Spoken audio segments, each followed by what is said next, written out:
सर्वरोगहरं स्तोत्रं सूतनो वक्तुमर्हसि। श्रीसूत उवाच शृणुध्वं ऋषयः सर्वे नैमिषारण्यवासिनः तत्त्वज्ञानतपोनिष्ठाः सर्वशास्त्रविशारदाः। स्वयंभुवा पुरा प्रोक्तं नारदाय महात्मने तदहं सम्प्रवक्ष्यामि श्रोतुं कौतूहलं यदि।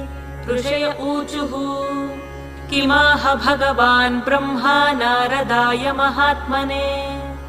सूतपुत्र महाभाग वक्तुमर्हसि साम्प्रतम्। श्रीसूत उवाच दिव्यसिंहासनासीनं सर्वदेवैरभिष्टुतम् साष्टाङ्गं प्रणिपत्यैनं ब्रह्माणं भुवनेश्वरम्। नारदः परिपप्रच्छ कृताञ्जलिरुपस्थितः।